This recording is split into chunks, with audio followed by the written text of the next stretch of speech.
ಈಗ ನಾವು ಮನೆಯಲ್ಲಿ ಮಾವಿನಕಾಯಿ ಇದ್ದರೆ ದಿಢೀರಾಗಿ ಮಾವಿನಕಾಯಿ ಮಾಡಿಕೊಂಡು ಉಪ್ಪಿನಕಾಯಿನ ಯೂಸ್ ಮಾಡ್ಕೋಬೋದು. ಅದನ್ನು ದಿಢೀರ್ ಮಾವಿನಕಾಯಿ ಉಪ್ಪಿನಕಾಯಿ ಯಾವ ಮಾವಿನಕಾಯಿ ಇದ್ರೂ ಮಾಡ್ಬೋದು.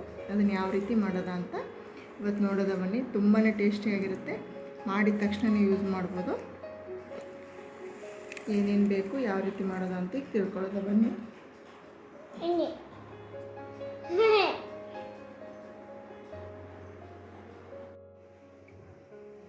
ಇವತ್ತು ನಾವು ಮನೆಯಲ್ಲಿ ಮಾವಿನಕಾಯಿ ಇದ್ದರೆ ದಿಢೀರಾಗಿ ಮಾವಿನಕಾಯಿ ಆಗಲೇ ಉಪ್ಪಿನಕಾಯಿ ಮಾಡ್ಕೊಂಡು ಯಾವ ರೀತಿ ಯೂಸ್ ಮಾಡೋದು ಅಂತ ನೋಡೋದ ಬನ್ನಿ.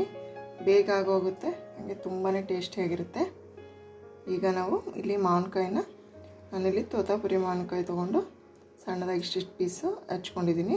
ನಿಮ್ಗೆ ಯಾವ ಸೈಜಲ್ಲಿ ಬೇಕು ಆ ಸೈಜಲ್ಲಿ ಪೀಸ್ ಮಾಡ್ಕೊಳ್ಳಿ. ಇಲ್ಲ ನಾನು 2 ತೋತಾಪುರಿ ಮಾವಿನಕಾಯಿ ತೊಗೊಂಡಿದ್ದೀನಿ. ಈಗ ಯಾವ ರೀತಿ ಮಾಡೋದು ಅಂತ ನೋಡೋದ ಬನ್ನಿ. ಇಲ್ಲಿ ಒಂದು ಪಾತ್ರೆಗೆ ಎಣ್ಣೆ ಹಾಕ್ಬಿಟ್ಟು ಎಣ್ಣೆ ಕಾಯಕ್ಕಿಟ್ಟಿದ್ದೀನಿ.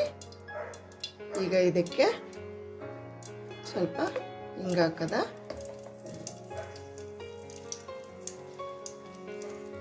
ಮತ್ತು ನೆಕ್ಸ್ಟು ಒಂದು ಸ್ವಲ್ಪ ಸಾಸಿವೆ ತೊಗೊಂಡಿದ್ದೀನಿ. ನಾನು ಸುಮ್ಮನೆ ಹಿಂಗೆ ಕಲ್ಲಲ್ಲಿ ಸುಮ್ಮನೆ ಹಿಂಗೆ ಕ್ರಷ್ ಮಾಡಿರೋದಷ್ಟೇ, ಪುಡಿ ಮಾಡಿಲ್ಲ. ಅದನ್ನು ಇದಕ್ಕೆ ಸೇರಿಸ್ತಾ ಇದ್ದೀನಿ. ಸಾಸಿವೆ ಹಾಕ್ತಿದ್ದೀನಿ, ಚೂರು ಸುಮ್ಮನೆ ಹಿಂಗೆ ಲೈಟಾಗಿ ಪೌಡ್ರ್ ಮಾಡ್ಕೊಂಡಿರೋದು, ಜಾಸ್ತಿ ಫುಲ್ ಪೌಡ್ರ್ ಮಾಡಿಲ್ಲ. ಮತ್ತು ಒಂದು ಚಿಟಿಕೆ ಅರಿಶಿನ ಹಾಕ್ಕೊಂಡಿದ್ದೀನಿ.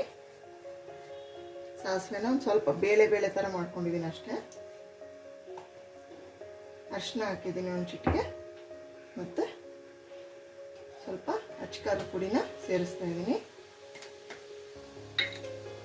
ಈಗ ನಾವು ಮಾವಿನಕಾಯಿ ಪೀಸ್ ಮಾಡಿಟ್ಕೊಂಡಿದ್ವಲ್ಲ ಅದನ್ನು ಇದಕ್ಕೆ ಸೇರಿಸ್ಕೊಳ್ದ.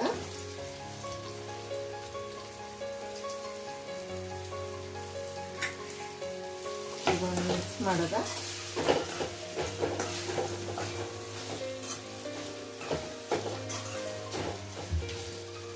ಈಗ ರುಚಿಗೆ ತಕ್ಕಷ್ಟು ಇದಕ್ಕೆ ಎಷ್ಟು ಉಪ್ಪು ಹಿಡಿಯುತ್ತೆ ಅಷ್ಟು ನೋಡ್ಬಿಟ್ಟು ಇಲ್ಲಿ ನಾನು ಪುಡಿ ಉಪ್ಪನ್ನ ಸೇರಿಸ್ಕೊತಾ ಇದ್ದೀನಿ.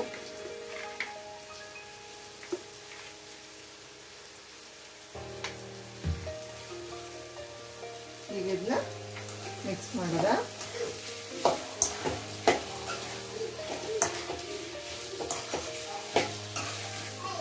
ಸ್ವೀಟು ಖಾರ ಬೇಕು ಅನ್ನೋರು ಈ ಟೈಮಲ್ಲಿ ಒಂದು ಸ್ವಲ್ಪ ಸಕ್ಕರೆ ಹಾಕ್ಕೊಂಡ್ರು ಕೂಡ ಚೆನ್ನಾಗಿರುತ್ತೆ.